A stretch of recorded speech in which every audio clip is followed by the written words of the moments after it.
자, 마태복음의 말씀 우리가 나누고 있고요.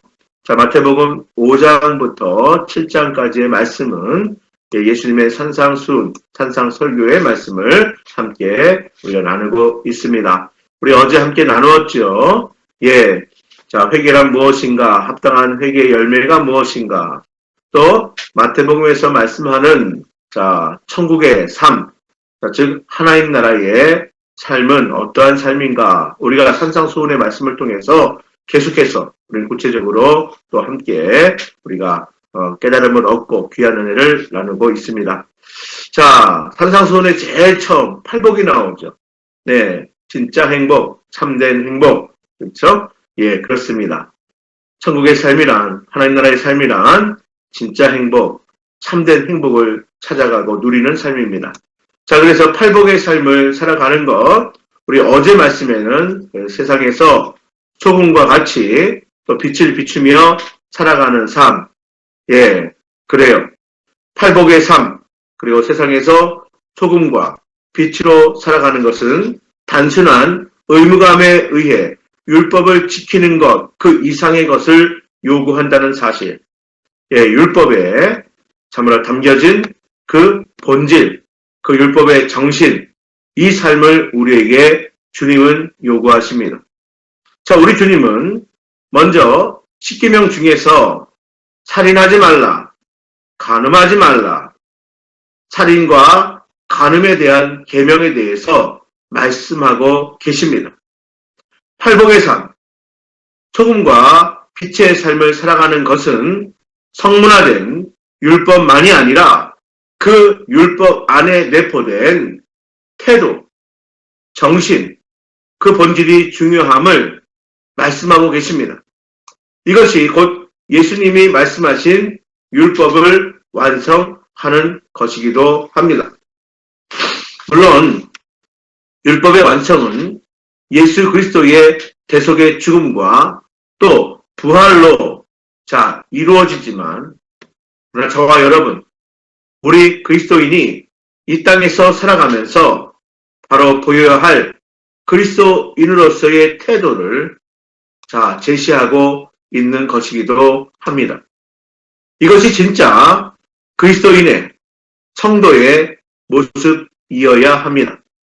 내가 예수 믿고 하나님의 부르심을 입은 그리스도인이라면, 내가 구별된 성도라면 우리가 진짜 그리스도인의 모습으로 살아가야 하는 것입니다.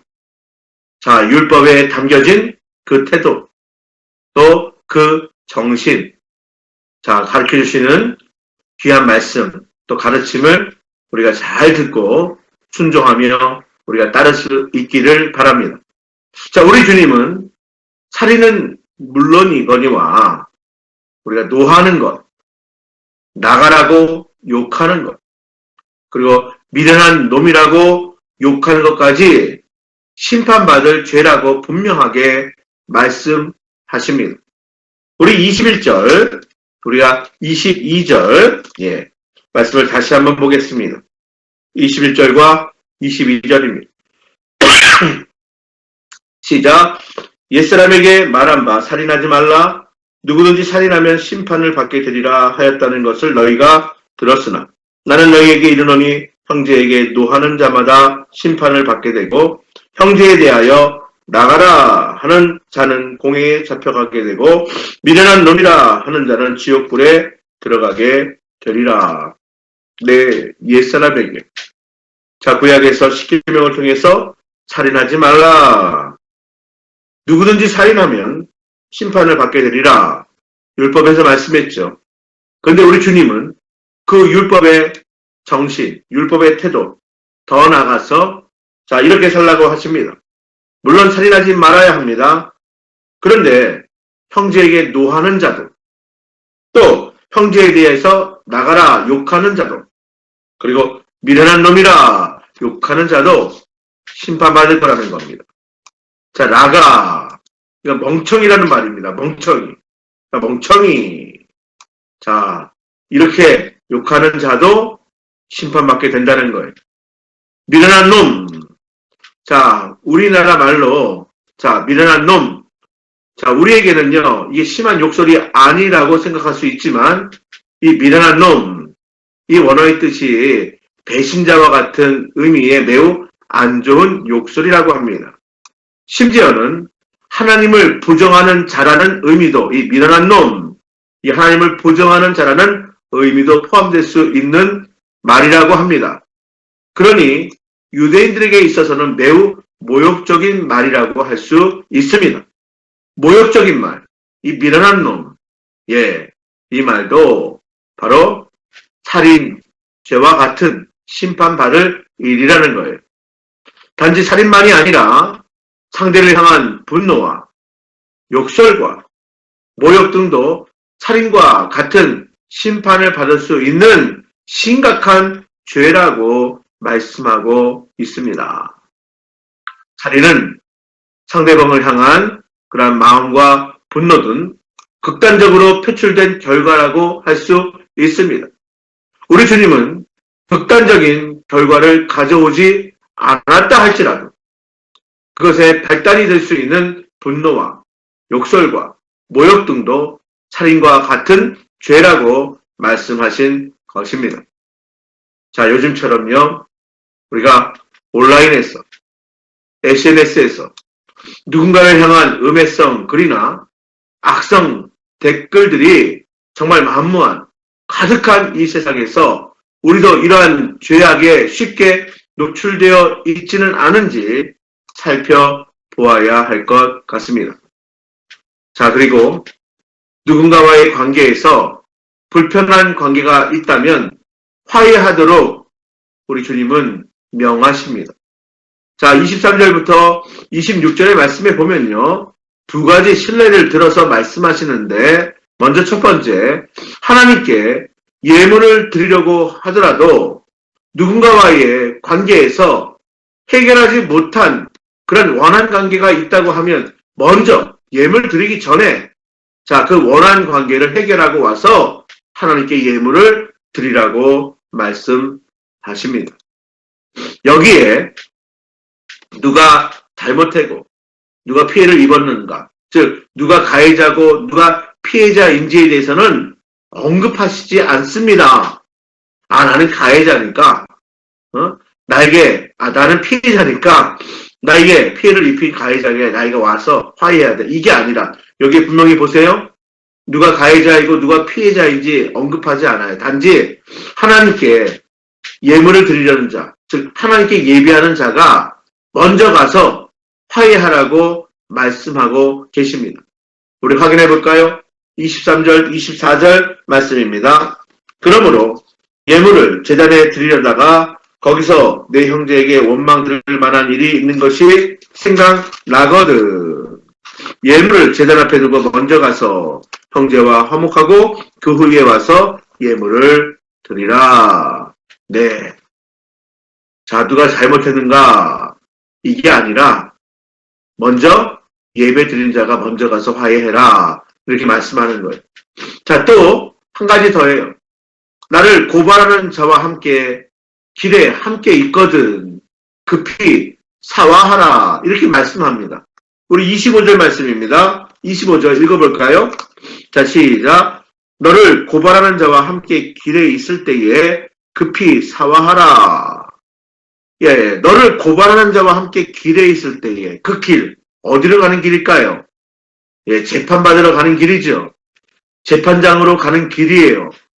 그러니까 나를 고발하는 자와 함께 재판받으러 가는 그 길에 급히 사와하라. 왜요? 자, 화해해라. 자, 문제를 풀어서 자, 타협으로 해결해라. 이런 말씀이에요.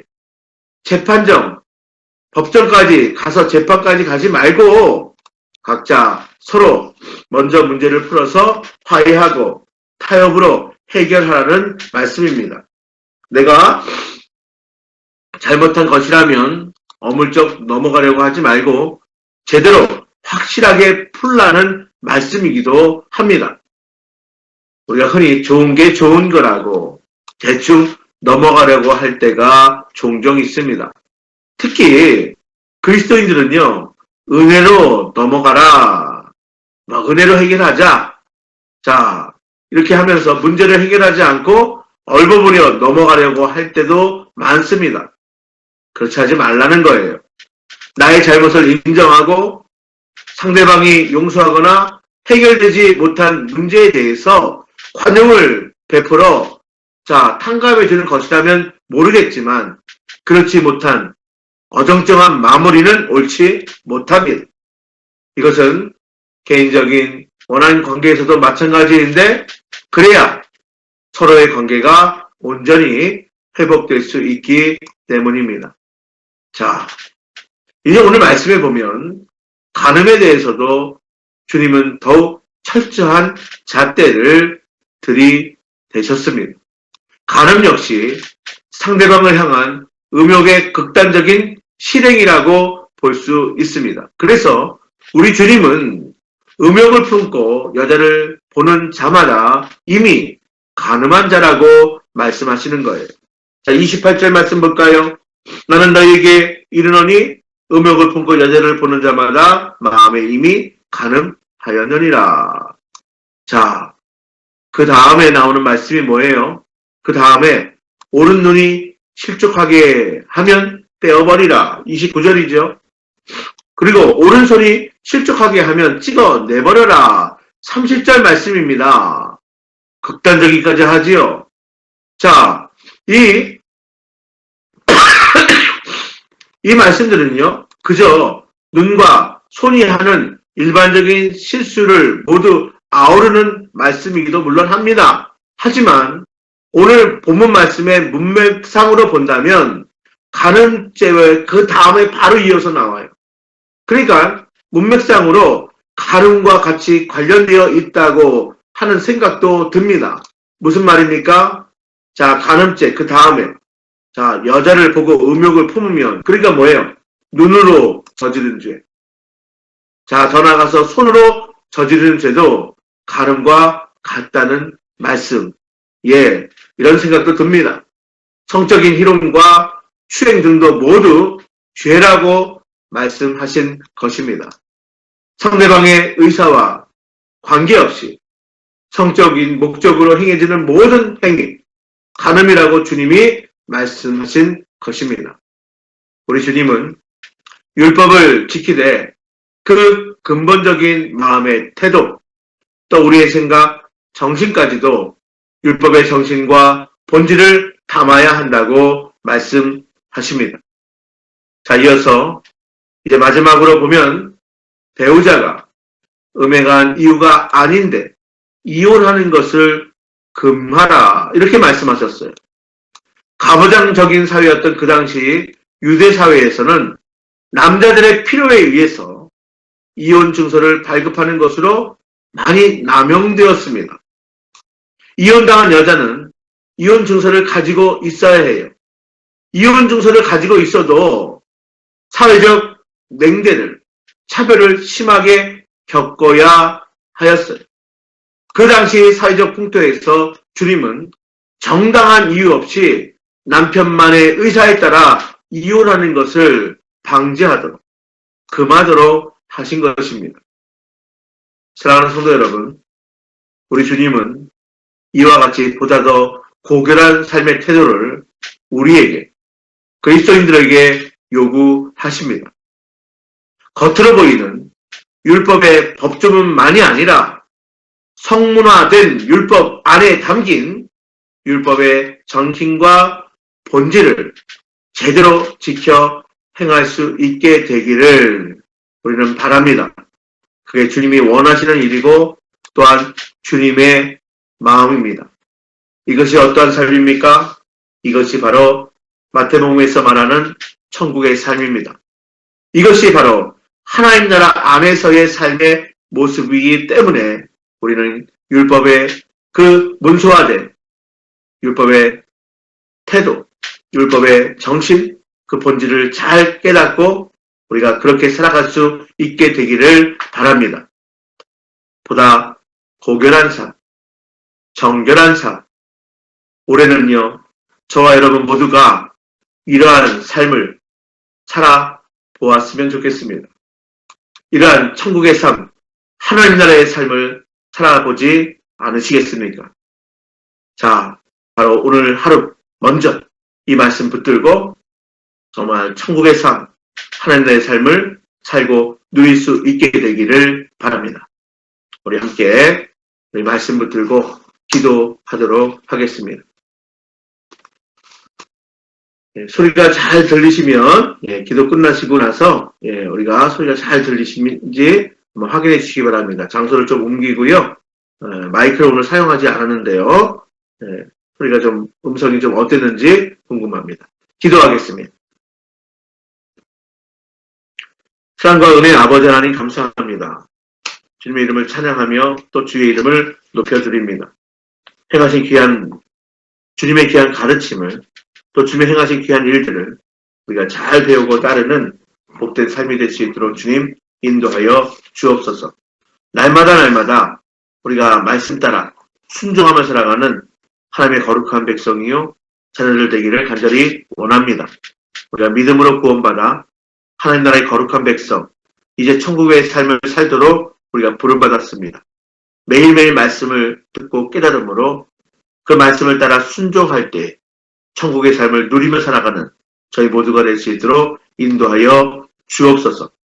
율법의 그 정식, 그 본질, 우리의 태도, 우리가 뜻을 정하여 하나님을 기쁘시게 하는 복된 삶을 살아가는 저희 모두가 되기를 원합니다. 오늘 주시는 귀한 은혜 가지고 승리하는 복된 하루 되기를 원합니다. 주님이 함께 동행하시고 또 인도하시고 지켜주시고 보호하심으로 우리가 오늘도 육신적으로는 건강하게 또 우리 심령으로 강건하게 또 우리 마음속에 기쁨과 평화가 넘치는 복된 하루가 되기를 간절히 원합니다. 말씀 붙들고 순종하며 나아갑니다. 우리에게 이미 큰 복을 주셨지만 말씀 따라 말씀 순종하는 게 자에게 주시는 귀한 복을 우리 모두가 받고 누리게 하여 주옵소서. 이 모든 말씀 예수님의 이름으로 감사하며 기도하옵나이다. 아멘. 하늘에 계신 우리 아버지, 아버지의 이름을 거룩하게 하시며 아버지의 나라가 오게 하시며 아버지의 뜻이 하늘에서와 같이 땅에서도 이루어지게 하소서. 오늘 우리에게 일용할 양식을 주시고 우리가 우리에게 잘못한 사람을 용서해 준 것 같이 우리 죄를 용서하여 주시고 우리를 시험에 빠지지 않게 하시고 악에서 구하소서. 나라와 권능과 영광이 영원히 아버지의 것입니다. 아멘.